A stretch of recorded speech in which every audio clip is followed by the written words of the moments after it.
Sveicināti! Raidījums Atvērtais dialogs. Mēs stāstam reizekniešiem aktuālākos notikumus, un tāpēc aicinām uz studiju mūsu viesus.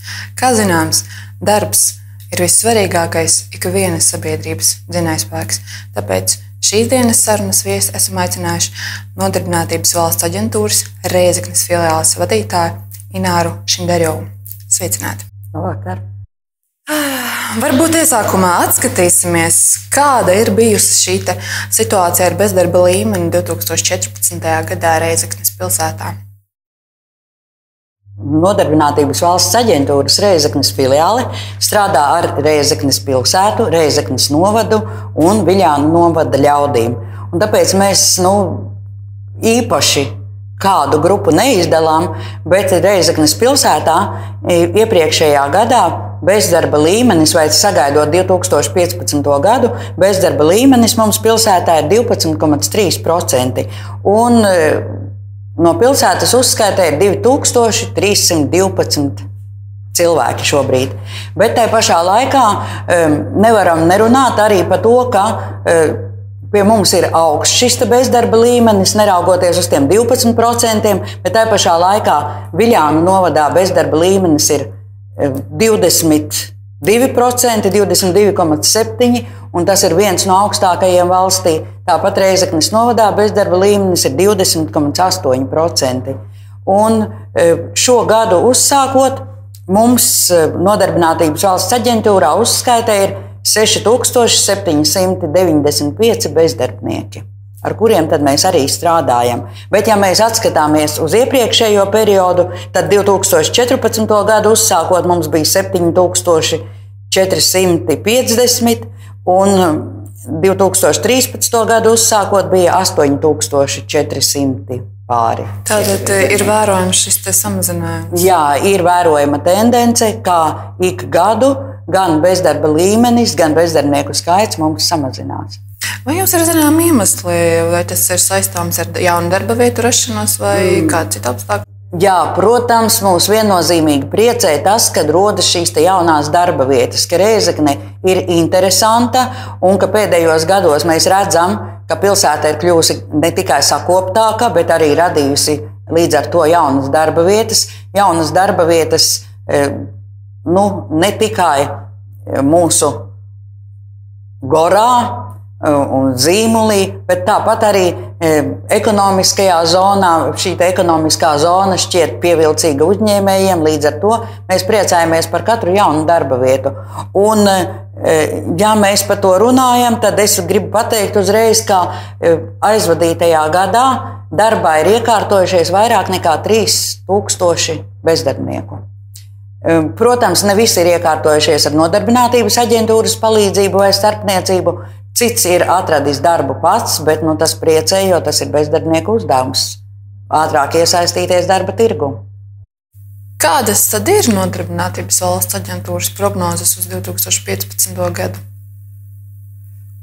Prognozes. Jau redzam, ka esam uzsākuši gadu ar bezdarbnieku skaita samazinājumu un gribētos, lai šis samazinājums turpinātos visa gada garumā, lai mums būtu pēc iespējas vairāk šo brīvo vakanču, ko piedāvāt bezdarbniekiem, jo Nodarbinātības aģentūra pati nerada darba vietas. Mēs reģistrējam tās vakances vai piedāvājam bezdarbniekiem, ko mums piesaka mūsu uzņēmēji, mūsu komersanti, mūsu pašnodarbinātās personas. Un tāpēc, ja viņiem labi veiksies, tad mums arī veiksies, un tad mēs palīdzēsim saviem bezdarbniekiem. Tātad jūs meklējat šos sadarbības partnerus? Loģiski, jā. Lai būtu šīs vakants. Jā. Tad kāds izskatās vispār Rēzeknes darba tirgus? Vai mums ir kur strādāt par radošo darbu, vai tas tomēr ir vairāk tikai valsts pārvaldē, vai arī privātais sektors mums aktīvi strādā? Jā, ja mēs runājam par šo darba tirgu, tad 2014. gadā pie mums bija reģistrētas 1029 brīvās darba vietas. Tātad, kā jau teicu, minēju, ka 3135 bezdarbnieki ir iekārtojušies darbā, no kuriem 1242 ilgstošie bezdarbnieki, kuri bez darba ir bijuši vairāk nekā 6 mēnešus, un 586 jaunieši. un 181 pirmspensijas vecuma cilvēks, kas īpaši priecē, jo bieži vien mēs dzirdam šos te uzskatus tādus, ka pirmspensijas vecuma cilvēkus neņemot darbā. Tātad šie te cipari liecina par to, ka cilvēkiem izdodas iekārtoties darbā. Protams, ka tā ir arī sava veida laimes spēle, kuriem ir palaimējies. Un kādas bija šīs te brīvās darba vietas? Tātad tirdzniecības nozarē bija 138, apstrādes rūpniecībā 123, ēdināšanas jomā 77, transporta uzņēmumos 56, būvniecībā 60, lauksaimniecībā 42, izglītības iestādēs 28. Tās bija galvenās nozares un galvenās šīs te darba vietas, ko mēs piedāvājam. Tātad spektrs ir samērā liels. Jūs arī minējāt, ka jaunieši arī šobrīd situācija jauniešu bezdarbam ir salīdzinoši, ja to var teikt, kritiska, jo viņiem nav pieredzes, jo bieži vien darba devējs jautā šo pirmo darba pieredzi. Un kāda ir šī situācija? Jau 2014. gadā mums iesākās jauns pasākums jauniešu garantijas. Un šajā pasākumā ir ļoti plašs spektrs, ko mēs piedāvājam jauniešiem bezdarbniekiem. Jaunieši mums ir vecumā šajā te programmā, jaunieši ir vecumā no 15 līdz 25 gadiem, bet dažās programmās līdz 29 gadu vecumam. Un tātad mēs piedāvājam konkurētspējas paaugstināšanas pasākumus, profesionālo apmācību, neformālo apmācību.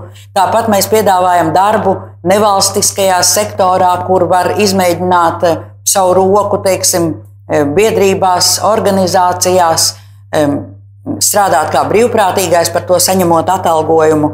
Un tad ir darbnīcas jauniešiem, tad ir mobilitātes programma, pirmā darba pieredze, subsidētās darba vietas un komercdarbība. Tad redziet, cik daudz ir dažādu iespēju jaunietim, kurš pie mums ir reģistrējies un kādu brīdi vai šobrīd ir, atrodas uz šī te bezdarbnieku soliņa.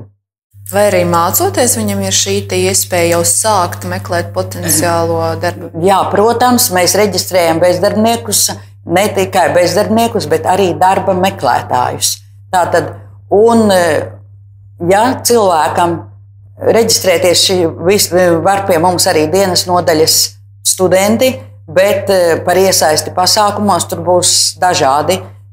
Daudzos pasākumos dienas nodaļas studentiem, augstskolas studentiem šī iespēja nav pieejama, jo studentam ir jāmācās un tai pašā laikā, lai pilnu dienu iesaistītos mūsu pasākumā, viņš to nevar apvienot. Bet, protams, ka ir tie, kuri mācās neklātienē, vakara nodaļās, tie var strādāt pie mums. Jūs arī minējāt šos te bezdarbnieku kuponus, ko bezdarbnieki izmanto, lai pārkvalificētos. Vai ir vērojams kādas izmaiņas 2015. gadā, vai varbūt kādas jaunas vēsmas? 2014. gada nogalē mums noslēdzās bijušais plānošanas periods, un 2015. gads mums nāk ar jaunām vēsmām, ar jauniem dažādiem pasākumiem. Kā jau teicu, šīs jauniešu garantijas iesākās 2014. gadā, bet 2015. gadā, ar kuru katru brīdi mēs gaidām kaut ko jaunu. Un turpināsies gan iepriekšējie apmācība, gan nevalstiskā, gan neformālā izglītība, gan profesionālā apmācība, pārkvalifikācija, gan arī būs šīs pašas subsidētās darba vietas, gan varēs arī cilvēki, kuri domā par savas komercdarbības uzsākšanu, varēs šajos projektos piedalīties, jo mums ir, kā jau iepriekš minēju, plašs šis piedāvājums un spektrs gan jauniešiem, gan grūtībās nonākušajiem bezdarbniekiem, gan pirmspensijas vecuma cilvēkiem, gan cilvēkiem ar invaliditāti. Katram mēs cenšamies kaut ko piedāvāt. Tieši mēs runājam vēlreiz, atgriežamies par jauniešiem. Nav vērojama šī tendence, ka arī viņi pārtop par ilgstošajiem bezdarbniekiem? Tā negribētu teikt, ja jau mēs redzam to ciparu, cik mums ir jaunieši iekārtojušies darbā aizvadītajā gadā, tātad tie ir 586. tas tomēr ir liels skaits jauniešu. Bet šobrīd uzskaitē mums ir jaunieši vecumā līdz 25 gadiem 605. Tātad tie, kuri iekārtojās darbā, viņu skaits ir lielāks nekā šobrīd tie, kas atrodas uzskaitē pie mums. Kāda ir situācija šobrīd ar pagaidu algotajiem sabiedriskajiem darbiem, kas tautā ir un paliks iecienīti? Kāda ir šī reālā situācija? Reālā situācija ir tāda, ka algotie pagaidu sabiedriskie darbi tātad nomainīja mūsu simtlatnieku programmu. Bieži vien tautā arī šobrīd tiek saukti par simtlatniekiem. Ja? Mēs, atskatoties uz noslēdzot šo 2014. gadu, tad varam teikt, ka algotajos pagaidu sabiedriskajos darbos mums iesaistījās 2275 cilvēki. No tiem 549 bija Rēzeknes pilsētā. Bet pa šiem 3 gadiem pēdējiem, kad algotie pagaidu sabiedriskie darbi sāka darboties pie mums, ir iesaistīti vairāk nekā 9000 cilvēku. Šie cilvēki algotajos pagaidu sabiedriskajos darbos var iesaistīties tie, kuri pie mums ir uzskaitē vairāk nekā 6 mēnešus, vai arī tie, kuri ir bez darba vairāk nekā gadu. Un periods, kādā var iesaistīties šie cilvēki algotajos darbos 1 gada laikā, tie ir 4 mēneši. Un par to saņemot atlīdzību, stipendiju 142 eiro. Vai pēc šiem pagaidu algotajiem darbiem ir vērojama tendence, kad bezdarbnieks izmantojot vienreiz šo iespēju, pēc tam atrod patstāvīgu darba vietu? Jā, arī šie algotie pagaidu sabiedriskie darbi ir tāds kā starta laukums nākošajiem darbiem. Jo cilvēks būs labs strādnieks, labs darbinieks, tad viņu pamanīs. Un ir arī tā, ka pēc algoto pagaidu sabiedrisko darbu šo 4 mēnešu noslēgumu darba devēji viņus patur darbā. Tātad tā ir sava veida zināmā arī prakse darba devējiem paskatīties, vai viņš ir kvalificēts. Konkrēti algotie pagaidu sabiedriskie darbi ir domāti pašvaldībām un biedrībām. Uzņēmējiem ir citas programmas, tās ir subsidētā nodarbinātība, praktiskā apmācība pie darba devēja, šīs programmas pasākumi noteiktām personu grupām, kur strādā tieši pie uzņēmējiem. Vai uzņēmēji aktīvi izmanto šo iespēju subsidētā darba vietā? Jā, teikšu tā, ka Rēzeknes filiāle mēs esam līderi valstī, jo mēs visvairāk šajās programmās iesaistam cilvēkus. Un, ja mēs atskatāmies uz aizvadīto gadu, tad šajās programmās, pasākumos noteiktām personu grupām mēs esam iesaistījuši darbā pie uzņēmējiem 181 cilvēku, kuri ir strādājuši pusgadu katrs, un cilvēkus ar invaliditāti 102 cilvēki ir iesaistīti darbā, un šie cilvēki ar invaliditāti šajā programmā iesaistās 2 gadus. Jā. Varbūt pastāstīt mazliet sīkāk par šo statistiku, kāda ir atsauksme no darba devēja puses tieši. Jā, uz šīm programmām parasti pieteikumu ir vairāk nekā mēs spējam apmierināt. Bet, kā jau teicu, ka Rēzeknes filiāle ir līderi, tad mēs atkal rakstam iesniegumus, lūdzam un bieži vien mūs sadzird un mums piešķir papildus šos rādītājus, papildus līdzekļus, lai mēs varam organizēt jaunas darba vietas.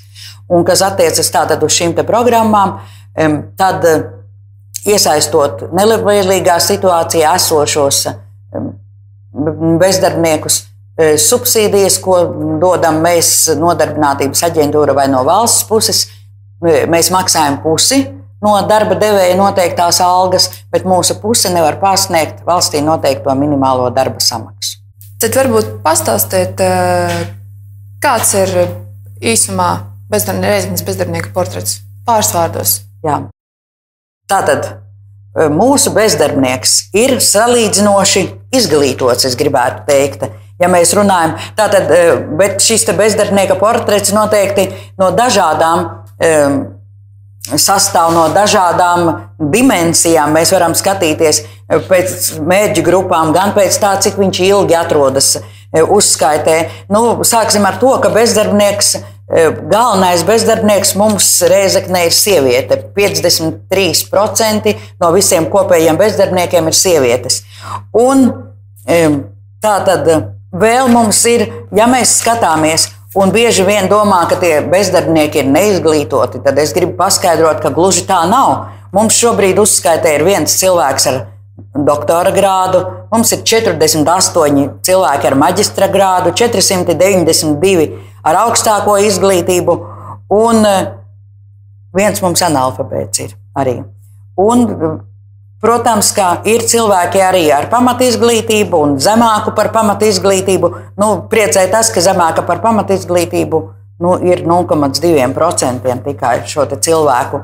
Un vēl ko es gribēju pateikt, kāds mūsu bezdarbnieks ir, tātad 44% no visiem bezdarbniekiem ir nevis krievvalodīgi, bet krievu tautības, jo pie krievvalodīgajiem mums jāsauc arī klāt gan baltkrievi, gan poļi, gan ukraiņi, un 39% no visiem mums ir latvieši, un tā pašā laikā mums ir 41 čigāns uzskaitē.